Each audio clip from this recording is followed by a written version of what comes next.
This YouTube channel does not promote any violent, harmful, or illegal activities. All content provided by this channel is meant for an educational purpose only.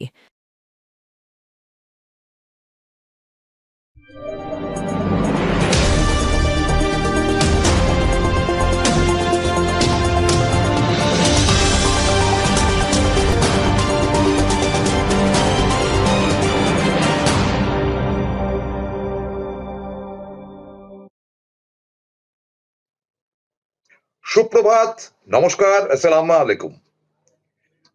অনুষ্ঠানের নাম দেখেই হয়তো আপনারা ভাবছেন এ আবার কোন বিদঘুটে ব্যাপার। তাহলে কি ক্রিকেট নিয়ে আলোচনা? না, একেবারেই না। আমি প্রথমেই আপনাদের কাছে একেবারে করজোরে ক্ষমা চেয়ে নিচ্ছি। আজকে আমার কথাগুলো অনেক ক্ষেত্রে আপনাদের মনে হতে পারে যে আপনাদের ঠিক মন পছন্দ কথা হলো না, হয়তো অন্য কিছু ভেবেছিলেন। আবার কারুর মনে হতে পারে আরে প্রসূনদা তো ঠিকই বলছেন। তো কাজেই আহ কিছু কিছু কথা হবে, যে কথাগুলো যদি খুব ঠান্ডা মাথায় আপনারা বিচার করেন, বিবেচনা করেন না, আপনাদেরকে বিচারের দায়িত্ব দিলাম। যদি আপনারা বিচার করেন তাহলে কিন্তু সরাসরি কিন্তু কমেন্ট বক্সে লিখবেন যে না ঠিক আছে, আপনি ঠিক আছেন। আর যদি মনে করেন যে না এটা দেশদ্রোহীর মতন কথা হচ্ছে বা দেশপ্রেমীর মতন কথা হচ্ছে না, তাহলে সেটাও লিখবেন, আমার আপত্তি নেই। এবং দিলীপ রায় বাবু, যিনি আমার বিশেষ বন্ধু, এখানে আমার সমালোচনাও করেন, আমি পছন্দ করি ওনার সমালোচনা। দিলীপ রায়ের কাছ থেকে কিন্তু আজকে আমি কমেন্ট নেব। আমি বাকি সকলকে শ্রদ্ধা জানাচ্ছি, তিনি আমার অফিসিয়াল ঘোষিত বিরোধী বা সমালোচক। আমার তার জন্য ওনাকে খুব ভাল লাগে, সেই জন্য সরাসরি বললাম। দেখুন, গত পরশুদিন মানে রবিবার দিন দুপুর থেকে আর অন্য কিছু বোধহয় বাঙালির ছিল না, দুটো খেলা ছিল। একটা মোহনবাগান কি করবে, আইএসএল এ তারা লিগ এবং শিল্ড চ্যাম্পিয়ন হতে পারে কিনা, কিন্তু সেটা থেকেও অনেক এগিয়ে ছিল সারা ভারতবর্ষের বুকে, বিশেষ করে ভারতীয়দের বিভিন্ন প্রান্তে থাকা, এবং পাকিস্তান এবং বাংলাদেশ, অর্থাৎ বিশ্বব্যাপী যে একটা টাইম যাচ্ছিল যে যখন আমি দেখলাম যে আমার মতন ৩৭ কোটি লোক দেখছে সে ক্রিকেট ছিল ভারত বনাম পাকিস্তানের, যেটা থেকে নজর ছিল। তো সেই ক্রিকেট অলওয়েজ প্রেস্টিজিয়াস ম্যাচ, নিশ্চয়ই আমাদের জয়ের জন্য আমরা লড়াই করব, এবং জয় পেতে আমাদের ভারতবর্ষে এমন কেউ নেই। এই পাশের মানুষটি অর্থাৎ বিরাট কোহলি যেভাবে খেলে বেরিয়ে গেলেন, যেভাবে সেঞ্চুরি করলেন, যেভাবে নট আউট থাকলেন, তাতে মনে হলো বিরাট পারে। বিরাট পারে কি সেঞ্চুরি করতে? বিরাট পারে কি খুব খারাপ একেবারে কুয়োর জলে তলায় ডুবে যাওয়ার থেকে উঠে আসতে পারে?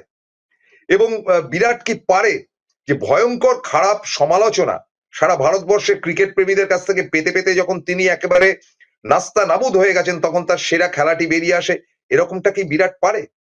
বিরাট কি শুধু ক্রিকেটের জন্য বেঁচে আছে? বিরাটের কি অন্য কোনো দায় দায়িত্ব ছিল গত রবিবারের খেলাতে? আজ আসুন বিরাটের সঙ্গে নরেন্দ্র মোদীর তুলনা কেন করছি সেটা আপনাদের বিস্তারিত জানাবো। প্রথম হচ্ছে যে বিরাট কোহলি পাকিস্তানিদের মতে, পাকিস্তানি সমালোচকদের মতে, পাকিস্তানি প্রাক্তন ক্রিকেটারদের মতে এই মুহূর্তে বিশ্বের বেস্ট ব্যাটসম্যান। এবং আপনারা অনেকেই বুঝবেন তার যা রেকর্ড, মানে সচিন তেন্ডুলকারের পর সারা বিশ্বে অলরেডি 52টি সেঞ্চুরি হয়ে গেছে ওয়ানডেতে, এবং কিছু সেঞ্চুরি বাকি রয়েছে টেস্টে। যদি আর গোটা 16 থেকে 18টি সেঞ্চুরি তিনি করতে পারেন, তাহলে তিনি সচিন তেন্ডুলকারকেও ছাপিয়ে যাবেন। আর ফারাক হচ্ছে সচিনের সঙ্গে বিরাটের, যে সচিন তেন্ডুলকার বিশ্বব্যাপী তার নাম, খ্যাতি, যশ ইত্যাদি, এবং সচিন তেন্ডুলকার কঠিনতম অবস্থা থেকে ভারতবর্ষের বুকে একটা নাম করেছিলেন, বিরাট সহযোগী পেয়েছে। কিন্তু বিগ ম্যাচে সচিন যতটা ভালো খেলেছে, বিরাট তার থেকে অন্তত ডাবল না হোক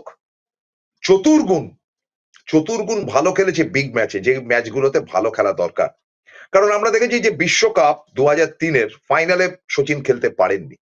2011 যেবার আমরা ট্রফি জিতি, সেবারও কিন্তু সচিনের ব্যাট থেকে ভালো রান আসেনি। কিন্তু এই গত T20 ওয়ার্ল্ড কাপ চ্যাম্পিয়ন যে আমরা হলাম, টোটাল টুর্নামেন্ট খারাপ খেললেন বিরাট, কিন্তু ফাইনালের দিন যখন সবাই পটাপট পটাপট আউট হচ্ছেন, তখন কিন্তু বিরাটের ব্যাট থেকেই উইনিং রান বা উইনিং ব্যাট বেরিয়ে এসছে, উইনিং ব্যাট মানে বড় রান বেরিয়ে এসছে, যেটা 180-কে ক্রস করে গেছে এবং পরবর্তী অধ্যায় ম্যাচ জিতে বেরিয়ে এসছে, অবদান বিরাট। এবং তারপরে কি হলো, প্রায় বছর খানেক বিরাট কোহলিকে আর খুঁজে পাওয়া গেল, খুব খারাপ, ভালো খেলছেন না, কিছুতেই তার খেলাটা আসছে না। ধরুন একটি বছর ধরে খারাপ খেলা, মানে ওই ওই মানে টি-20 ওয়ার্ল্ড কাপটা বাদ দিয়ে আমি বলছি, কেন পাচ্ছেন না? মানসিকভাবে যন্ত্রণা। দেখুন ক্রিকেটের ভাষায় কখনো কখনো খুব খারাপ অবস্থা হয়, যার জন্য বিরাট কোহলির মতন বিশ্বসেরা পাকিস্তানিদের মতে, পাকিস্তানি ক্রিটিকদের মতে, কারা কারা পরে বলছি, মতে মতে যে বিরাটের ধারে কাছেও কেউ নেই, এমনকি বাবর আজম বিরাটের যোগ্যই না, এই কথাটা ওয়াসিম আকরাম যেমন বলেছেন, তেমন শোয়েব আখতারও বলেছেন। গতকাল তাদের একটা ভিডিও দেখছিলাম পাকিস্তানি টিভিতে, সারাটা দিন ধরে দেখলাম। তো ফলে সেই ম্যাচটা বিরাট খেলে বেরিয়ে গেল পাকিস্তানের এগেনস্টে প্রায় বছর খানেক বাদে। এবার এই মুহূর্তে নরেন্দ্র মোদীর মতন বিরাট কোহলি একটা সাংঘাতিক জনপ্রিয়তা। নরেন্দ্র মোদী আমার ভালো লাগুক বা আপনার ভালো লাগুক চাই না লাগুক, অনস্বীকার্য এটা যে দেশের রাজনীতির সবচাইতে জনপ্রিয়তা তার এই মুহূর্তে, সবচাইতে। তার বহু ত্রুটিপূর্ণ মুভমেন্ট রয়েছে, বহু মানুষ তাকে পছন্দ করে না, তা সত্ত্বেও তার জনপ্রিয়তা তুঙ্গে, এবং জনপ্রিয়তা হ্রাস হচ্ছে বারংবার, যে কারণে তার জনপ্রিয়তাকে ভাঙিয়ে ইদানিং বিজেপি কোনো ভোটে লড়ছে না, এবং গত লোকসভা নির্বাচনেও 240-এ গিয়ে আটকে গিয়েছিল। নরেন্দ্র মোদীর ম্যাজিক কাজ করেনি। ফলে নরেন্দ্র মোদীর যাই করুন না কেন, পপুলারিটির দিক থেকে এখনো নরেন্দ্র মোদী কিন্তু 1 নম্বরে, এবং নরেন্দ্র মোদীকে নিয়ে আলোচনা খবরের কাগজে, গদি মিডিয়া বলুন আর যাই বলুন, একেবারে তুঙ্গে। As well as Virat Kohli, Narendra Modi যেমন দেশের অধিনায়ক মানে প্রধানমন্ত্রী, তেমন বিরাট কোহলি কিন্তু দলের অধিনায়ক না হলে সর্বোত্তম, মানে তাকে নিয়ে আলোচনা, মানে সমস্ত খেলার মধ্যে, ক্রিকেট, ফুটবল, হকি, সব খেলার মধ্যে তিনি টপে, এবং তাকে নিয়ে আলোচনা হয়েছে যেরকম, সমালোচনাও হয়েছে সেরকম, বিদ্ধ হয়েছেন তিনি বারবার। এবং কয়েকদিন আগেও বিভিন্ন পত্রপত্রিকার বিশিষ্ট ক্রীড়া সাংবাদিক, যারা গতকাল সকালবেলায় পাল্টি মেরে গেছেন, মানে গত পরশুদিন রাতের পর, যে না না না বিরাটের মধ্যে খেলা রয়েছে, তারাই কিন্তু বলেছিলেন যে বিরাটকে এক্ষুনি বের করে দেওয়া হোক, বৃদ্ধ হয়েছে, নড়তে পারে না, চড়তে পারে না, ইত্যাদি ইত্যাদি। এবার আসি রাজনীতিগতভাবে বিরাট এবং আমাদের নরেন্দ্র মোদীর গল্পতে, কারণ আপনাদের ক্রিকেট নিয়ে গল্প করতে বসিনি, আপনারা খেলা প্রত্যেকেই দেখেছেন, এবং যারা দেখেননি তারা হয়তো ক্রিকেট ভালোবাসেন না, তাদের জন্য বিরাট কোহলির নাম প্রত্যেকে শুনেছেন। আচ্ছা, মাঠে আমরা দেখলাম যে বিরাট কোহলি কারুর একজন মানে পাকিস্তানি ক্রিকেটার, তারা যখন ব্যাট করছিল তখন কারুর একটা জুতোর, মানে তাদের বুট, যেটাকে বলা হয় বুট, তলায় স্পাইক লাগানো থাকে, হয়তো লেসটা খুলে গিয়েছিল, মানে ফিতেটা খুলে গিয়েছিল, বিরাট কোহলি বেন্ড হয়ে তার জুতোটা বেঁধে দিয়েছে। That is Virat Kohli, sporting, এটাও তিনি পারেন।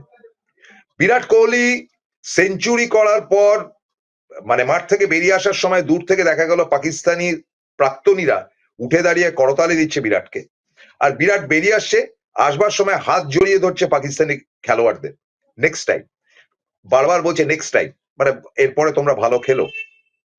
এবং বিরাট কোহলির কাছে বাবর আজম থেকে শুরু করে প্রত্যেকে এসে কনগ্রাচুলেট করছে, তারা জানে যে আমার দেশে দুবাই থেকে ফিরে যাওয়ার পর আমাদের একেবারে পিটুনি চলবে বা গালিগালাজ চলবে, কিন্তু তা সত্ত্বেও কিন্তু তারা বিরাটকে কনগ্রাচুলেট করতে বলেন। কেন এটা জায়গাটা হলো? জায়গাটা এ কারণে হলো যে এখন বলে নয়, আমি একটু পিছিয়ে যাই, ইমরান খানকে জিজ্ঞেস করা হয়েছিল যে তোমার দেখা সেরা ব্যাটসম্যান কে? ইমরান নির্দ্বিধায় বলেছিল যে সুনীল গাভাস্কার, তারপরে অন্য যে কেউ আসবে। তার পরবর্তী অধ্যায়ে ওয়াসিম আকরামকে জিজ্ঞেস করা হয়েছিল তোমার দেখা ভয়ঙ্কর ব্যাটসম্যান কে? আকরাম বলেছিলেন যে ওরে বাবা, সচিন তেন্ডুলকার, তাকে যে কি বলে আউট করবো বুঝে উঠতে পারি না, আর রাহুল দ্রাবিড় যদি সারাদিনের নামে ক্রিকেট মাঠে নামে, তাকে আউট করা দুষ্কর ব্যাপার। আর শোয়েব আখতারও অ্যাজ ওয়েল অ্যাজ একই কথা বলেছেন। এবং টোটাল পাকিস্তানি ক্রিকেটাররা যাকে চরম মানে অপমান করার পর তীব্র প্রতিবাদ হেনেছিল, অর্থাৎ তিনি আমাদের বাংলার গৌরব সৌরভ গাঙ্গুলিকে যখন গ্রেগ চ্যাপেল দল থেকে বাদ দিয়ে দিয়েছিল, তখন সারা পাকিস্তান জুড়ে কিন্তু প্রতিবাদ উঠেছিল। আমাদের বাংলায় যে প্রতিবাদ হয়েছিল, ভারতবর্ষে কিন্তু তা হয়নি। তারা মনে করে যে বাদ দিকে কি আছে, ওরম বহুত আয়গা বহুত জায়গা, কিন্তু পাকিস্তানের প্রতিবাদ হয়েছিল। এবং আপনাদেরকে বলি, আপকি আদালতে বসে, আপকি আদালতে আপনারা দেখে নেবেন, আপকি আদালতে বসে পাকিস্তানের লেগ স্পিনার আব্দুল কাদির বলেছিলেন যে সৌরভ গাঙ্গুলির মতন ক্রিকেটারকে যারা বাদ দেয় গ্রেগ চ্যাপেল, তাদের প্রতি আমার ঘৃণা, পরম ঘৃণা, এই সাদা চামড়ার লোকগুলোকে আমি দেখতে পাই না। আর কাউকে বলতে শুনেছেন আজ অব্দি? আসলে আমাদেরকে লড়িয়ে দেওয়া হয়েছে যে পাকিস্তান মানে হচ্ছে কি তোমার জাত শত্রু। কারণ পাকিস্তান মানে বিজেপির আমলে বিশেষ করে পাকিস্তান মানেই হচ্ছে গিয়ে তাদেরকে ঘৃণা করো, পাকিস্তানিরা হচ্ছে গিয়ে মুসলমান। তাহলে বিরাট বিরাট তার দোস্তিটাকে রাখতে পারলেন পাকিস্তানের সঙ্গে যুদ্ধে জিতে। আবার আপনাদেরকে বলি, যতক্ষণ মাঠে খেলা হবে, আমি কেন আপনি কেন সারা ভারতবাসী একেবারে টেনশনে ভুগবো এবং করতালি দেব প্রত্যেকটা শটে যখন আমাদের ছেলেরা ভালো খেলবে। ওখানে কোনো কম্প্রোমাইজ নেই। মোহনবাগান ইস্ট বেঙ্গলের খেলা যখন হয় তখন কোনো কম্প্রোমাইজ থাকে না, কিন্তু তারপরে আলাপচারিতা করে। এবং আজকের দিনে অবশ্য ইস্ট বেঙ্গলের কোনো ভ্যালুই নেই, যদিও আমি ইস্ট বেঙ্গল গোড়া সমর্থক। কিন্তু যাই হোক, ক্রিকেটে কিন্তু এই ব্যাপারটা নয়। ক্রিকেটে কিন্তু বিরাট কোহলির সঙ্গে টোটাল পাকিস্তান টিম বর্তমান এবং আগেও যখনই খেলা হয়েছে দারুণ দোস্তি। এবং বিরাট কোহলি থেকে শুরু করে বিভিন্ন ক্রিকেটাররা বলেন পাকিস্তানে গেলে সবচাইতে ফেভারিট পাকিস্তানি খাদ্য, মানে যদিও তাদের যাওয়া হয়নি দীর্ঘদিন, গেলে নাকি শুনেছি, বলেছি বিরাট, যে গেলে নাকি শুনেছি সেখানকার লাহোরের ফুডটা খুব ভালো। তারা তো শুনেছেন, কিন্তু যেটা সৌরভ গাঙ্গুলি বা সচিন তেন্ডুলকারের কাছ থেকে শুনেছি, বা আরো যারা যারা সাংবাদিকরা সেখানে গেছে, যে লাহোরের মতন ভদ্রতা ভারতবর্ষের অন্য কোনো শহর পাকিস্তানিদের দেখায় না ভারতবর্ষে। কিন্তু লাহোর এমন একটি শহর, যারা লাহোরের দোকানদার থেকে শুরু করে বিভিন্ন মানুষ যারা ভারতীয়রা আসলে তাদেরকে একেবারে সাংঘাতিক সম্বর্ধনা জানায়। আপনারা জানতেন এটা, যে পাকিস্তানে কি কদর? আপনারা বলেন যে পাকিস্তান তো মুসলমানদের জায়গায় উর্দু ভাষী। আপনারা কি জানেন যে লাহোরে যারা থাকেন, রাওয়ালপিন্ডিতে যারা থাকেন, বা ইস্টার্ন সাইড বা ইস্ট নর্দার্ন সাইডে পাকিস্তানে যারা থাকেন, তারা সব পাঞ্জাবি। তারা পাঞ্জাবি ভাষায় কথা বলে। ওয়াসিম আকরম ভালো করে হিন্দি উর্দু কোনোটাই বলতে পারেন না, তিনি পাঞ্জাবি ভাষায় কথা বলেন, নইলে ইংরেজিতে কথা বলেন। আপনারা জানতেন সেটা? আপনারা বলেন উর্দু ভাষী, ও তো মুসলমান ইত্যাদি। ফলে আমাদেরকে ছেলেবেলা থেকে শেখানো হয়েছে নানান ভাবে, এবং এই দোষে দুষ্ট কিন্তু কংগ্রেসও কম নয়।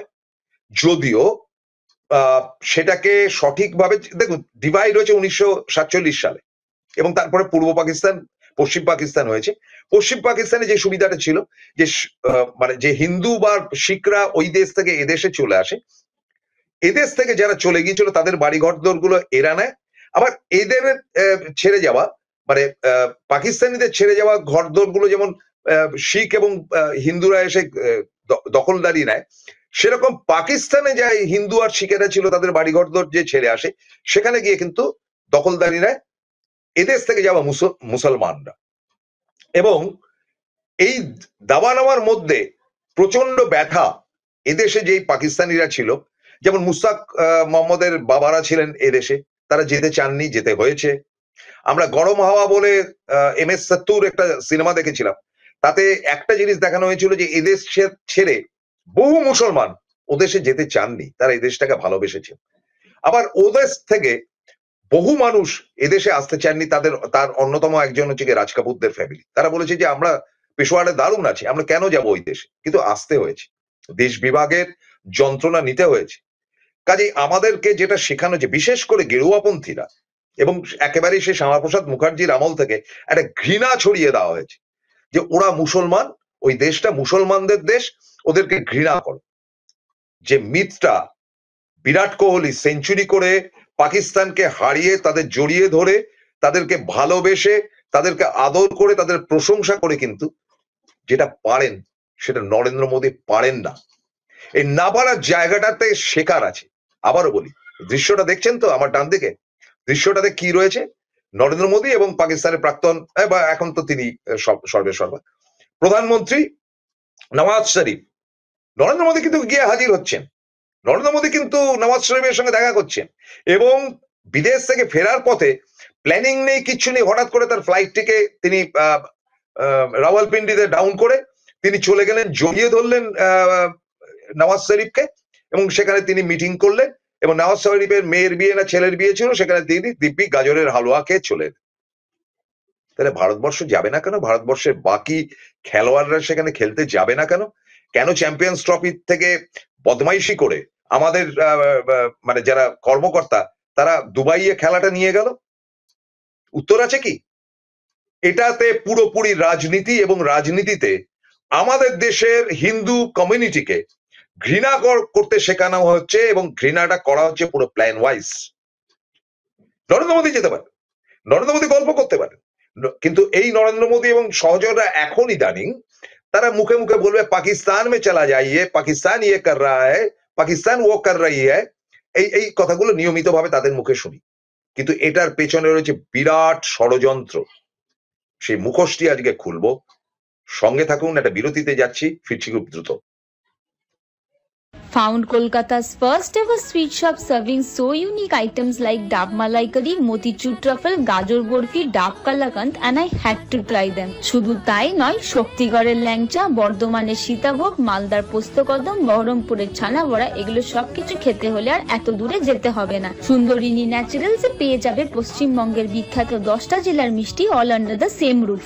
এদের বেস্ট সেলার্স কচি ডাবের শাঁস দিয়ে বানানো ডাব মালাইকারি আর কলা পাতায় মোড়া গুড়ের সন্দেশ পাতুরি আর আ মাস্ট ট্রাই।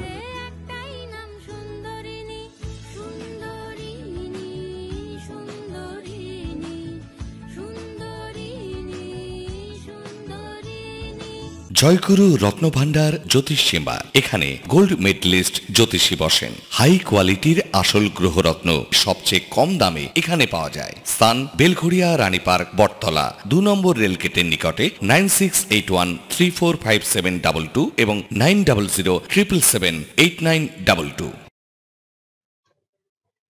ফিরে এলাম বিরতির পর। এবারে যে কথাগুলো বলবো তাতে করে যদি কেউ খেপে গিয়ে আমাকে দেশদ্রোহী বলেন, তাহলে আমি তাদেরকে বলবো যে আমি এমন একটা পরিবার বিলং করি, সেটা আমার বাবা থেকে শুরু করে, আমার ছোট পিসমশাই থেকে শুরু করে, আমার সেজো ভাই থেকে শুরু করে প্রত্যেকে কিন্তু আর্ম ফোর্সের লোক। এবং আমার ছোট পিসে 71-এ এই পাকিস্তান ইন্ডিয়ার যুদ্ধে প্রাণ দিয়েছেন, বীরচক্র পাওয়া আমার ছোট পিসি। সুতরাং আমাকে দেশপ্রেম, দেশদ্রোহী এগুলো দেখাতে আসবেন না বা আমাকে শেখাতে আসবেন। এই নিচের তলায় থাকেন উনি, ছোট পিসি। কাজেই আমি যেটা বলবো সেটা ভেবে বলছি। আচ্ছা, এত বড় ঘটনাটা ঘটার পর আমার তো পাকিস্তানের উপর বেদম রাগ থাকা উচিত ছিল, বেদম রাগ থাকা উচিত ছিল যে আমার পরমাত্মীয় পরম প্রিয় মানুষটাকে নিয়ে গেল। পাকিস্তানিরা মেরেছে, একটা স্ট্র্যাটেজি মেরেছে, তাদের কূটনীতির সঙ্গে আমাদের কূটনীতি মেলেনি। আমরা অবশ্যই আইয়ুব খান থেকে শুরু করে ইয়া খান, আইএসআই চক্র, ভুট্টো, এদেরকে আমরা দায়ী করব যে তোমরা একটা দেশকে খোকলা বানিয়ে রেখে দিয়েছো। তোমাদের দেশের লোকেরা খেতে পায় না এবং তোমাদের দেশের মধ্যে নীতি আদর্শ বলে কিচ্ছু নেই, যার জন্য আজকে ফুটপাতে পর্যন্ত যারা থাকে এই মুহূর্তেও পাকিস্তানে, তারা তোমাদের সমালোচনা করে দিনের পর দিন এবং তোমাদেরকে তুলোধনা করে। তোমাদের থেকে ভারতবাসীকে অনেক বেশি তারা ভালোবাসে। তাহলে কি অন্যায় বলা হবে? আপনাদেরকে খুলে বলি, এই পাকিস্তান, আপনি জানবেন যে পাকিস্তানে যখন ক্রিকেট খেলা হয় তখন সচিন তেন্ডুলকারের যে ফ্যান পাকিস্তানে থাকে এক একটা গ্রাউন্ডে, সেই পরিমাণ ফ্যান সচিন তেন্ডুলকার বা তাদের চিৎকার, সেইটা ধরুন দক্ষিণ ভারতের বা শ্রীলঙ্কাতে বা অন্য কোনো জায়গায় যদি খেলা হয়, সেই ফ্যান ফলোয়ারদেরকে খুঁজে পাওয়া যায় না। যে পরিমাণ ফ্যান ফলোয়ার রয়েছে পাকিস্তানে বা বিরাট কোহলির এই মুহূর্তে, তারা ভালোবাসেন। তাদেরকে এখনো গিয়ে জিজ্ঞেস করুন who is the best cricketer of world, তারা বলবে যে বিরাট কোহলি। তো সেটা কোহলি পারে, বিরাট পেরেছে, বিরাট তাদের হৃদয় জয় করতে পেরেছে, মোদি পারেনি। কেন পারেনি? এটা একটা বিরাট চক্র। দেখুন, এই চ্যাম্পিয়ন্স ট্রফি দিয়ে বলি, এই চ্যাম্পিয়ন্স ট্রফিটা দীর্ঘদিন বাদে পাকিস্তানে হচ্ছে। প্রথমে ভারত বিগড়ে গেল যে আমরা যাব না, আমরা পাকিস্তানে গিয়ে খেলবো না। কেন খেলবেন না? সারা বিশ্বের অস্ট্রেলিয়া, ইংল্যান্ড থেকে শুরু করে প্রত্যেকে খেলতে চাইছে, আপনি খেলবেন না কেন? না, ইনসিকিউরিটির কারণ আছে, আমি অন্যায় বলবো না। সেটা হচ্ছে 80-র দশকের শেষ দিকে একবার শ্রীলঙ্কা টিম যখন খেলছিল তখন উগ্রপন্থীরা মাঠে ঢুকে গিয়েছিল, এবং মাঠে ঢুকে যাওয়ার পর সেই খেলা ভন্ডুল হয়ে গিয়েছিল। তারপরে থেকে আর কোনো বিদেশি দল পাকিস্তানে যেত না, ট্রু। কিন্তু তার গঙ্গা যমুনা দিয়ে অনেক জল বয়ে গেছে, এখন কেন যাবেন না? আচ্ছা, আমি যুক্তি দিয়ে বোঝাই, আরো অনেক টুর্নামেন্ট হয়, যেমন ধরুন ওই মেয়েদের ক্রিকেট টুর্নামেন্ট বলুন বা বাচ্চাদের টুর্নামেন্ট, এরকম বহু টুর্নামেন্ট বলুন, বা হকি, জুনিয়র হকি, ক্লাব পর্যায়ের হকি, মহিলাদের বা পুরুষদের নানান রকম গেমস পাকিস্তানে হয়। সব জায়গাতে কিন্তু ভারতবর্ষের বর্ষের খেলোয়াড়রা প্রতিনিধিত্ব করতে যান। আটকাচ্ছেটা কিসে? আটকাচ্ছে আইসিসির এই ক্রিকেট টুর্নামেন্ট যা হবে, সেখানে ইন্ডিয়ান ক্রিকেট টিম যাবে না। বাকি সবাই যেতে রাজি ছিল, কেন যাবে না? কেনটা পরে বলছি। তারা কি বললো? যে পাকিস্তানে খেলা হবে না, আমাদের বাদ দিন। দেখুন, এটা সবাই জানে যে আইসিসি বা ইন্টারন্যাশনাল ক্রিকেট কাউন্সিলের সব থেকে প্রভাবশালী হচ্ছে বিসিসিআই, আমাদের ইন্ডিয়ান বোর্ড। এবং বিসিসিআই এর হাতে অগাধ পয়সা, কয়েক লক্ষ কোটি টাকা তাদের হাতে আছে, এবং প্রতি বছর তাদের আইপিএল থেকেই লক্ষ লক্ষ টাকা বা কোটি কোটি টাকা তাদের রোজগার হয়। ফলে সব থেকে ধনী, এবং ভারতবর্ষের বিজ্ঞাপন ক্রিকেট বলুন, ফুটবল বলুন, সব জায়গায় প্রচন্ড বেশি। কাজেই ভারতের মস্তানি, ভারতীয় বোর্ডের মস্তানি বরাবরই ছিল শীর্ষে। তবু সেগুলো অ্যাডজাস্ট করা হয়েছে, তবু সেগুলো মিউচুয়ালি দেখা হয়েছে। কিন্তু এই বিজেপি আসার পর, এবং তারপরেও অমিত শাহ, অর্থাৎ কিনা আমাদের স্বরাষ্ট্রমন্ত্রী, যিনি ঘৃণা ছড়ানোর অন্যতম হোতা, তার পুত্র জয় শাহ হয়ে গেলেন ক্রিকেট বোর্ডের হর্তাকর্তা। সেখানে সৌরভ গাঙ্গুলি প্রেসিডেন্ট হলে কি হবে? জয় শাহর কথায় উঠছে, জয় শাহর কথায় বসছে। এবং আমাদের বিসিসিআই যে যত কমিটি রিসেন্ট হয়েছে, তা প্রায় প্রত্যেকেই বিজেপি ডাইরেক্ট রিলেটেড অথবা বিজেপি ঘনিষ্ঠ, অর্থাৎ বিজেপির সঙ্গে ঘনিষ্ঠ না এমন লোক নেই। অথচ কংগ্রেসের টাইমে শরদ পাওয়াররা যখন ক্ষমতায় ছিল, তখন এই জয় শাহ মস্তানি যখন ছিল না, তখন কিন্তু যে কমিটি হয়েছে তার মধ্যে অরুণ জেটলি ফেটলিরা ছিল, মানে কংগ্রেসের কমিটির মধ্যে। কিন্তু আমরা দেখতে পেয়েছি যে বর্তমানে যে জয় শাহ কমিটি, তার মধ্যে সব বিজেপি বা বিজেপি ঘনিষ্ঠ। এত তারা অ্যারোগেন্ট, এবং জয় শাহ সেইভাবেই তাদের কমিটি। কি যোগ্যতা জয় শাহ? জয় শাহ অমিত শাহর ছেলে। Is that enough? এই ব্যাপারে তো তখন ভারতবর্ষীকে আমি প্রতিবাদ করতে দেখি না, যে একটা ছোকরা যে কয়েক হাজার টাকা নিয়ে ব্যবসায় নেমেছিল, কয়েক লক্ষ টাকা ফার্স্ট ফাউন্ডার হিসেবে দিয়েছিল, এখন কয়েকশো কোটি টাকার মালিক কি করে হলো? আমাদের রাজ্যে থেকে তো ইডি সিবিআই করে বহু লোককে জেলে পোড়া হচ্ছে। তাকে, তার জায়গাটা কি, কি তার বিবরণ? কেউ উত্তর দিতে পারবেন না, কারণ বুকের পাটা কারণ নেই। আর গদি মিডিয়া তো পারবেই না, আমি পারছি। জয় শাহ ক্ষমতা থাকলে আমাকে আমার বিরুদ্ধে বলে দিক। ফলে এই একটা জঘন্যতম ক্রিকেট কমিটি আছে ভারতবর্ষে, যারা পরিষ্কার বলেছে যে আমরা পাকিস্তানে গিয়ে ক্রিকেট খেলবো না। তার কারণটা পরে বলছি। তো এটা শুনতে বাধ্য হয়েছে, এবং শত মানে অনুরোধ থাকা সত্ত্বেও, আপনারা জানেন না, পাকিস্তানের রাস্তায় রাস্তায় ইন্ডিয়ান ফ্ল্যাগ দেওয়া হয়েছে, ওয়েলকাম ইন্ডিয়া ইত্যাদি ইত্যাদি, কিন্তু শেষ পর্যন্ত ভারত গেল না। এবং পাকিস্তানিরা জানিয়েছিল যে পাকিস্তানের প্রশাসন, যে আপনাদের আঁচড়টি পর্যন্ত লাগবে না, আমরা সেই সিকিউরিটি দেব। কিছুদিন আগে তো আমরা আপনাদের দেশে গিয়ে খেলে এসেছি ওয়ার্ল্ড কাপ ফাইনাল, এই ওয়ার্ল্ড কাপ টুর্নামেন্ট, আপনারা কেন আসবেন না? আসুন, কোনো ক্ষতি হবে না, আমরা দায়িত্ব নিচ্ছি। কিন্তু যায়নি। সেটা কি সিকিউরিটির জন্য? আপনারা অনেকে বলবে হ্যাঁ সিকিউরিটি কি আছে, কবে কোন জন্মে ইনসিকিউর কন্ডিশন। আচ্ছা, আপনারা বলুন তো, যে এই যে ফ্ল্যাগ দুটো উঠছে, এটা পাকিস্তানের দৃশ্য একসাথে, এই ইন্ডিয়ান ফ্ল্যাগটা কারা নিয়েছে, কারা ওড়াচ্ছে? আপনারা কি জানেন যে পাকিস্তানের সেকেন্ড সিটিজেন আজকেও, অ্যাজ অন ডেট 25 তারিখ, আজকেও পাকিস্তানের সেকেন্ড সিটিজেন হচ্ছে গিয়ে হিন্দু। এবং তাদের সংখ্যা কত জানেন? 27,70,000 এরকম একটা সংখ্যা 2018 সালে ছিল, এখন সেটা বেড়েছে। আচ্ছা, আপনারা বলতে পারেন, বাংলাদেশ থেকে যেমন ঘাড় ধাক্কা খেয়েছে হিন্দুরা, পাকিস্তানের মানে স্বাধীনতার পর, তারপরে তো বহু যুদ্ধ হয়েছে। 60-এর গিয়ে একটা গন্ডগোল হয়েছিল, 65-তে যুদ্ধ হয়েছে, 71-এ যুদ্ধ হয়েছে, এবং তারপরে আমাদের বাজপেয়ীর আমলে যুদ্ধ হয়েছে। কিন্তু একজন হিন্দু কি ওপার থেকে এপারে আশ্রয় নিতে এসছে?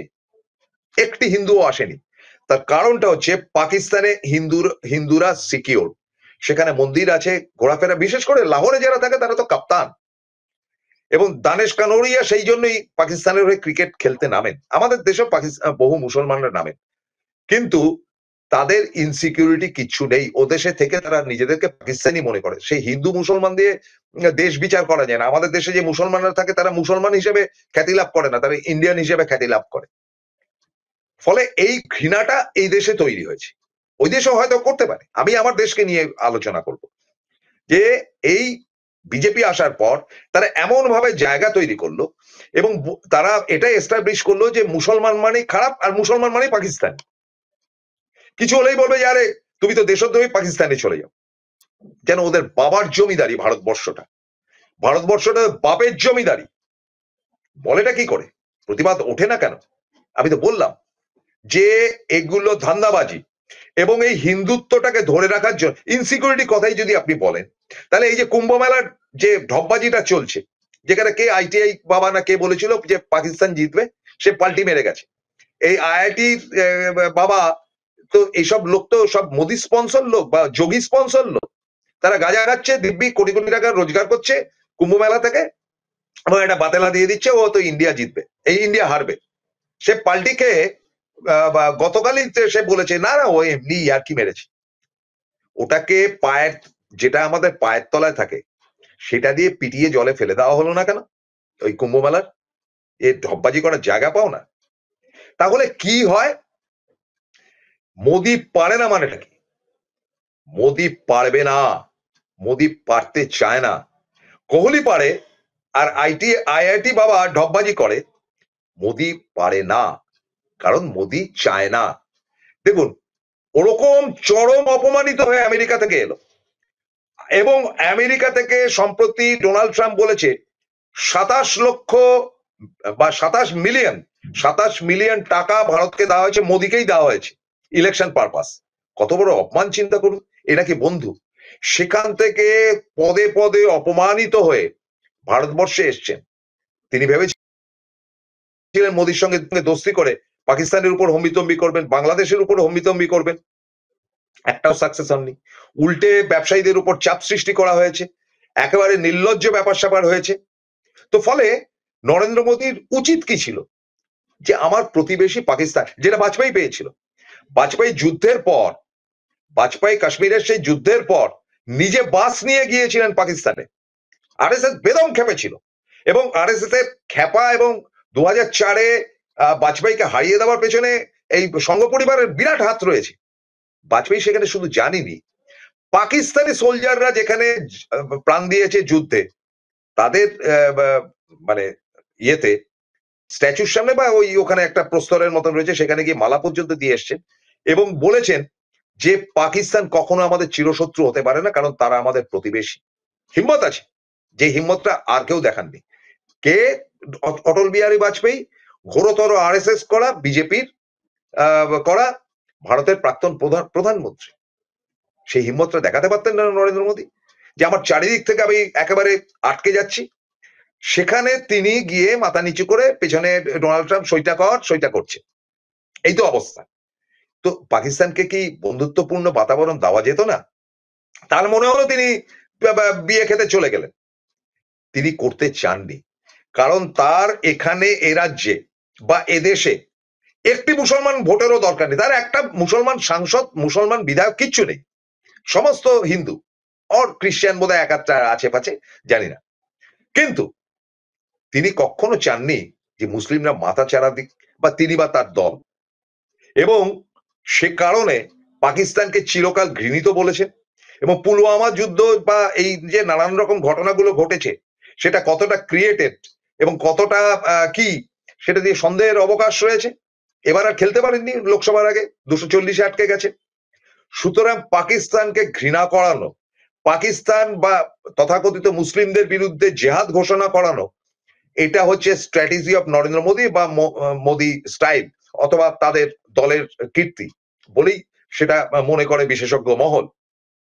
অর্থাৎ ওদেরকে ঘৃণা করো, এবং ঘৃণার জায়গা থেকে তিনি পারলেন না বন্ধু হিসাবে, দাদা হিসাবে দাদাগিরিটা করতে এই ভারতবর্ষে বসে।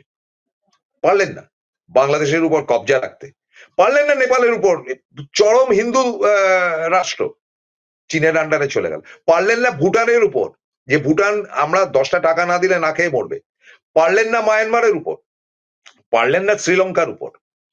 নরেন্দ্র মোদী শুধু ভারতবর্ষটুকু নিয়ে রইলেন, আর বহির্বিশ্বে যখনই গেলেন পদে পদে অপমানিত হয়ে ফিরলেন। মোদী পারলেন না, মোদীরা পারে না, বিরাট কোহলি পারে। বিরাট কোহলির কাছ থেকে শেখার আছে নরেন্দ্র মোদীজি, আপনি আমার শ্রদ্ধা নেবেন, পারলে কোহলির ইনিংসটা আরেকবার দেখে যদি পারেন শিক্ষা নিয়ে নেবেন। দর্শক বন্ধু, যদি ত্রুটি কিছু করে থাকি ক্ষমা চাইছি, কিন্তু এভাবেই আমি কথা বলবো, আমাকে মার্জনা করবেন। শেষ করছি, শুভ দিন, ভালো থাকুক আপনারা সারাদিন, নমস্কার, আদাব।